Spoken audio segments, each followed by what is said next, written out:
Hello, everyone. Welcome to the second episode of Tekken Tips Sundays. I think we have a really good episode here today. Going to talk about, I think, some very important topics. First up, we'll talk about Sidestep Duck, the secret technique in Tekken, the most underrated at a lower level, um, or even a any level technique. I think. Why is it so good? Why does it work? When to use it, etc. And the second tip will kind of be a bit shorter, but very important, and that is just timing your backdash after a guard or after being hit by something, and why your backdash might not be reaching its full potential, despite in the neutral seeming to have a perfect Korean backdash. All right, let's get right into it. Sidestep duck. Let's actually break down what sidestep duck means, although it's pretty evident in the name. A sidestep duck is essentially when you sidestep into the foreground or the background for any given length of time, and your next input will be down back. So it's a sidestep, and your next input is down back for a duck.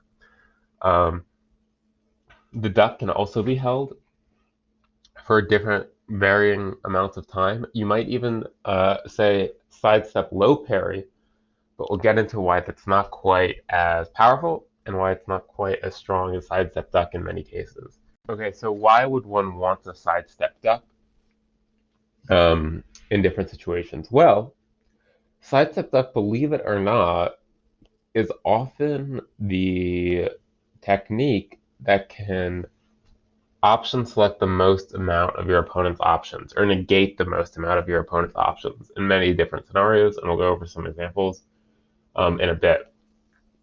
But so what are your other options in defensive situations? Let's say after a blocked move or after your minus or plus in a defensive situation even? Well, naturally the large point of sidestep duck is when you assume that they're going to attack. So we are going to have a nice um, assumption here that they are going to attack in this situation. If they do not attack, obviously it's advantageous for you to go on the offensive if you have that read. So we're going to talk about sidestep duck as a purely defensive tool, although it can be used in offense in different scenarios, but that might be a bit too advanced for this podcast and maybe something better demonstrated through video. So let's break down one example, maybe I think the most important example, the example that is perhaps what you can immediately apply in your match today, tomorrow. So that will be the match up against Jin or Kazuya. Pretty much the same thing applies to Kazuya in this case. We're just talking about sidestep right duck with Jin versus sidestep left with Kazuya. But I think because Jin has forward four, which is super oppressive and might be very difficult to deal with without using sidestep duck as a technique, then that's why I think we're going to go with Jin here in this example. So I'm sure we've all been in the scenario where Jin's wave dashing in your face. You don't know if he's going to go for the forward three launcher or a house sweep or forward four, and you don't want to press a button. You wouldn't dare press a button because the second you press a button, you're getting electric with a 14 frame launcher.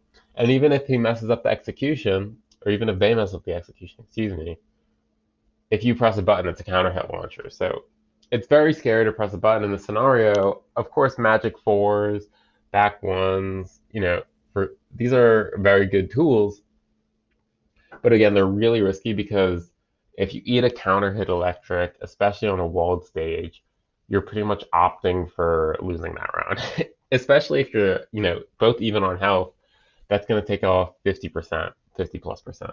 It's going to be very difficult for you to come back because you'll also be at the wall. So what are your options in that scenario?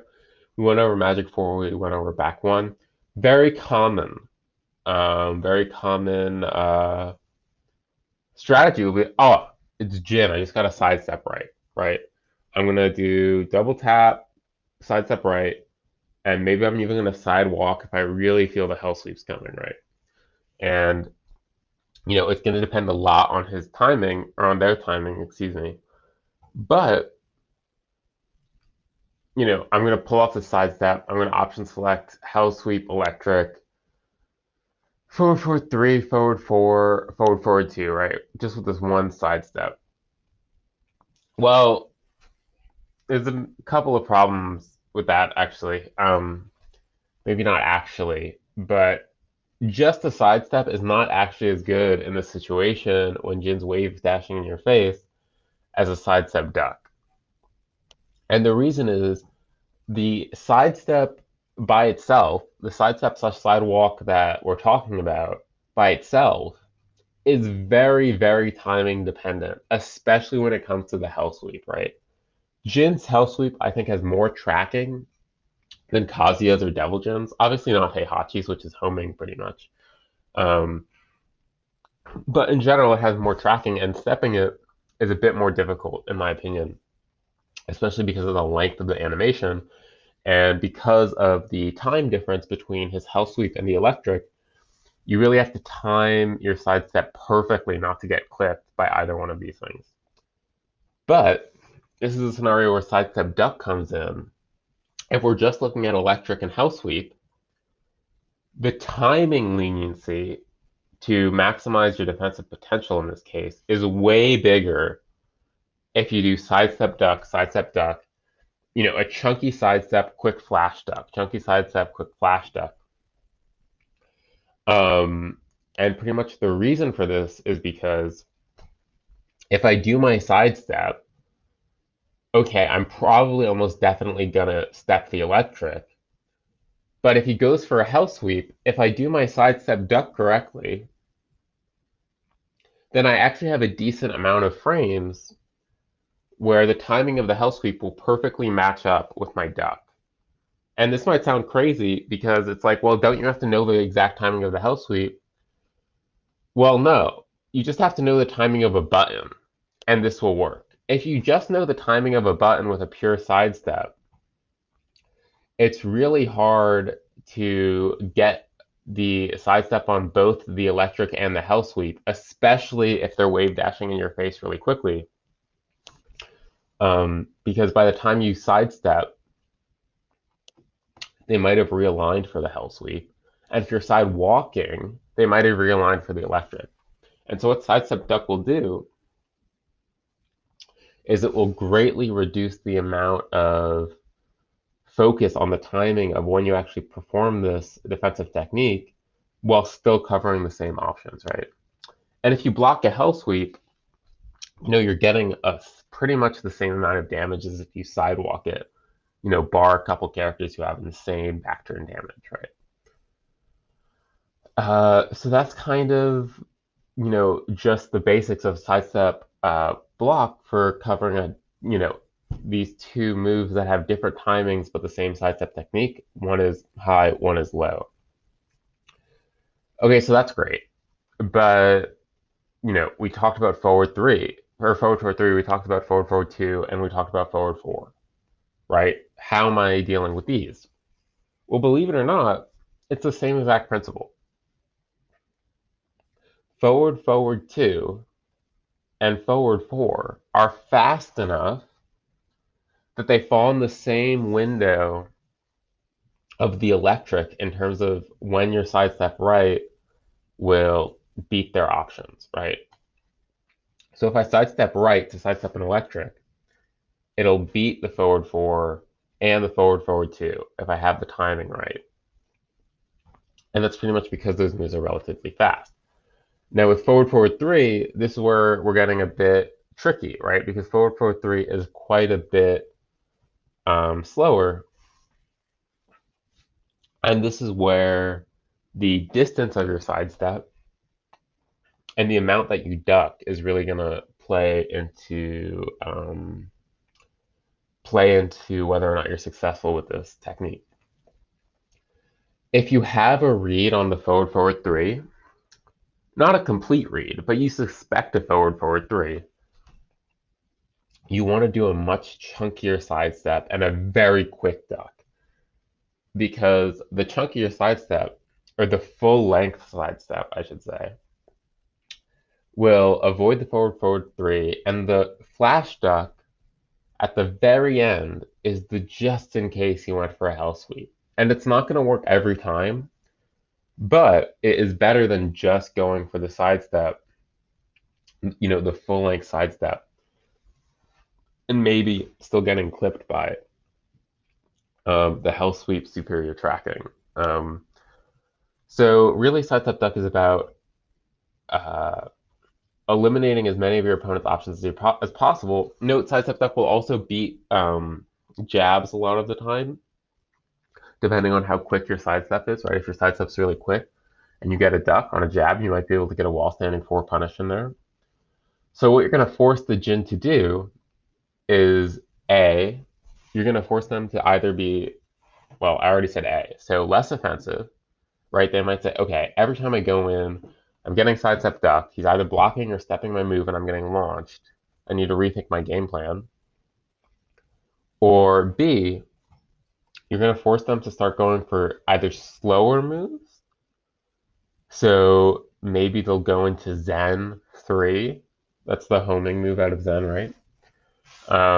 Or maybe they'll do crouch dash 1. If they start doing crouch dash 1, then you're super happy. Then you're happy. Then you're like, I can go to the beach. You've gotten a big leg up if they start doing crouch dash 1, especially if you can get a read on that crouch dash 1. Because yes, crouch dash 1 will beat the sidestep duck that we're talking about. That is why it's there. That's why it's in Jin's arsenal. However, dealing with the mix-up of an unsafe crouch dash 1 or every other move. So you went from a mix-up of what, like 8 moves? So that's like an 8-way mix-up, and you just went to a 2-way mix-up?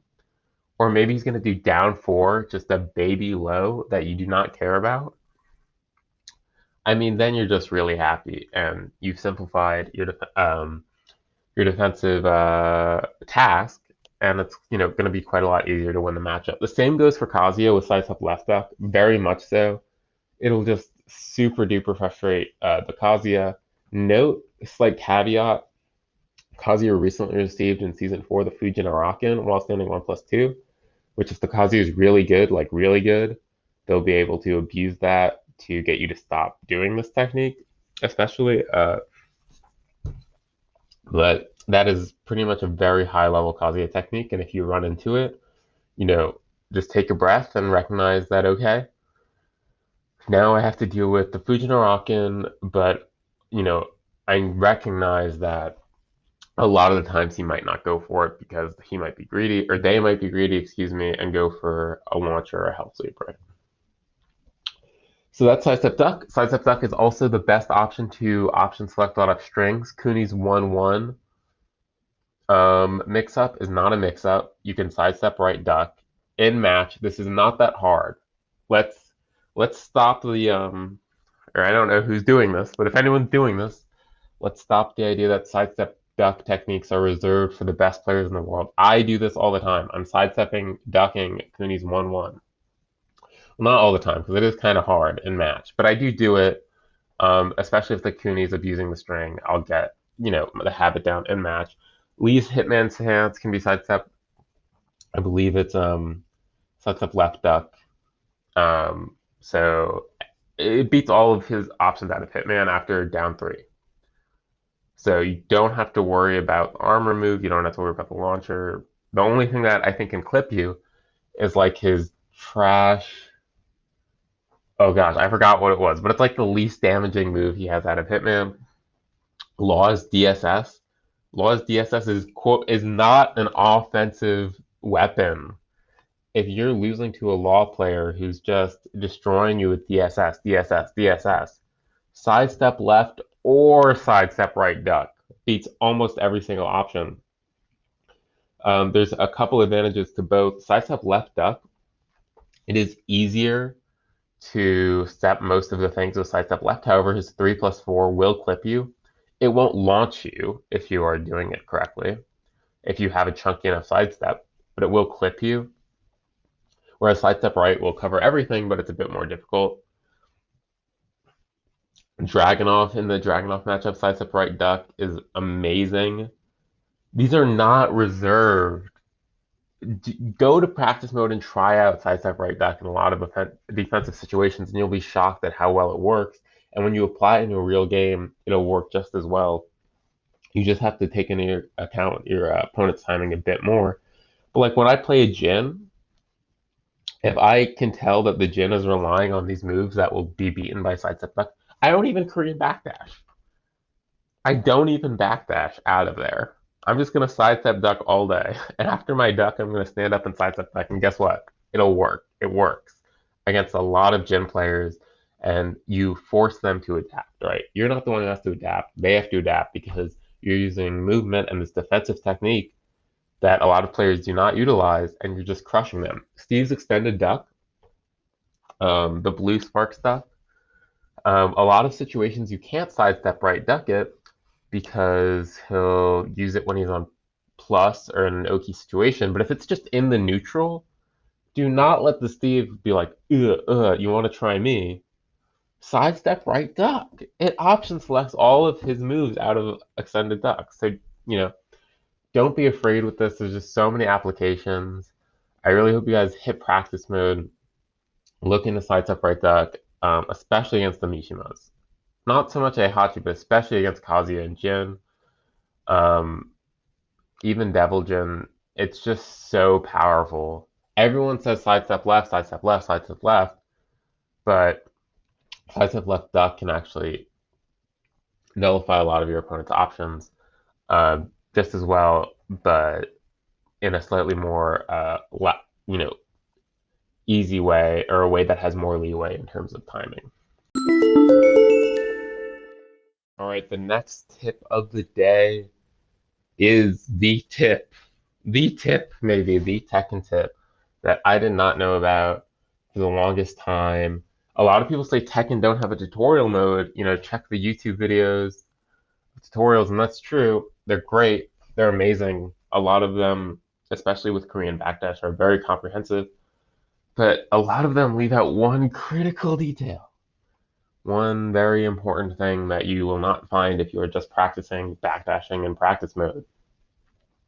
And that is if you block a move or if you are at frame disadvantage, if while you are at frame disadvantage or while you are blocking a move, you start to try and backdash, your first input, the input that is read while you are blocking the move, will not be registered, and you will not get that backdash immediately after you are done blocking the move.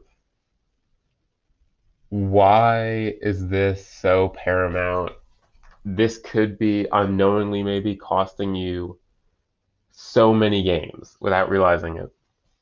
Um, and how come also when you watch professional players, a lot of situations they'll just do a single backdash and they'll see a whiff and punish. But when you do a single backdash, your character doesn't move at all, and you have to keep up with the pressure of your opponent. Well, the reason is because you're double tapping back, you're starting your backdash while you're at frame disadvantage and you can't actually begin to move. And when you're trying to Korean backdash out of pressure, this is when it becomes even more critical to get the timing of your backdash correct.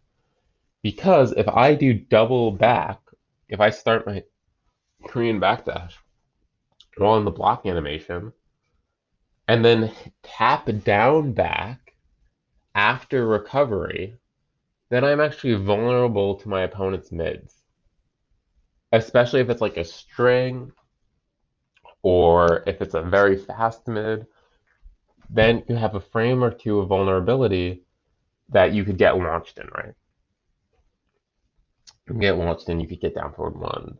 I mean, you could just take damage that's really not necessary, really not what you were hoping for. And so the big tip is backdash after you have recovered from a block. That is when to start backdashing. It is a very tight window for this to be optimal, but that is partially why, pro players or advanced players are so good at backdashing away from pressure, is because they start their backdash and they start their Korean backdash when they are free to do so. If you start your Korean backdash while blocking, I promise you, it'll be it'll be so much harder to get away from your opponent. Especially like Brian, for instance. If you block Brian down forward one, or excuse me, down forward two, the elbow, and let's just assume he's not going to do the follow, or they're not going to do the follow up. Do go to practice mode, do a backdash while blocking the down forward two. So he's going to do down forward two, you're going to block it. Then you're going to do a backdash while blocking it, or try and start your Korean backdash away.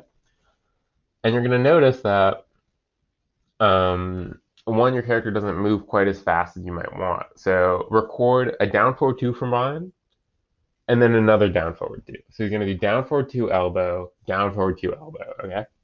Now, yes, this can also be beaten with sidestep right, or maybe do down forward two jab, pick your poison, and try and backdash away from the second elbow slash jab. Maybe if you're at range 0, this will be even harder. So maybe space out a bit so that you're blocking your tip range just to get the idea. And again, if you try and create your backdash, create your space during the block animation because you're autopiloting just backing up, then the second attack will maybe even connect if you're in a down back frame, or you're going to have to block it again, right? This is really not what you want. Another very common situation of this is like if you hit someone with a low that's 0 or something on block, and they're gonna do wall standing 4, like Dragunov's down 2 or something, Law's down back 3, and they're gonna do wall standing 4. You really can't start your backdash animation during your attack animation also. So go to practice mode and then try to backdash after you feel your character has recovered from the down forward 2 block. Now note, I'm not sure about the frames, if it has to be exactly when you recovered to be perfectly optimal, or if you can start a little bit in the recovery animation. But generally try and wait for the attack to have been fully received and the block to be completed, and then back away. Just not even Korean backdash, just one double tap and back. And maybe, if you're really feeling like you really want to see the effect as much as possible, pick Zafina, even if you don't play Zafina. And double tap back after you see the recovery, and you will notice the huge amount of space that is covered by that backdash compared to the backdash that you started when blocking the move. I cannot stress this tip enough. This is how harrowing pressure can often feel crazy because, yes, sometimes the pressure is crazy. Everyone knows it, even at the highest level. But a lot of the quote-unquote pressure strats, like some of the right flip flamingo stuff, if you just time your backdashes properly, you'll be able to get away in a fairly risk-free manner. And this actually means, this is actually so effective that it often negates, or not negates, but limits how important the Korean backdash is. Because if I sidestep, for instance, if I backdash, for instance, once, but it's a really chunky backdash, maybe I block another move, right? Maybe my backdash wasn't enough compared to a Korean backdash, so maybe I block another move, but maybe I'm blocking that move at tip range now. I'm blocking at tip range, and so my next backdash, that full length backdash that I started after finishing blocking that move, will be enough for me to get away. So it's and so the same principle goes with Korean backdash. The first backdash in a Korean backdash should be a full length backdash, or at least the backdash that started after a recovery animation is completed. You'll be shocked at how effective this is. It really will enhance your movement. It just makes the game faster. It makes it more fluid. It will create more whiffs. It allows you to bait attacks a lot better. And hopefully it will expand your strategy. Thank you for listening. Twitter is in the description, so feel free to ask me any questions.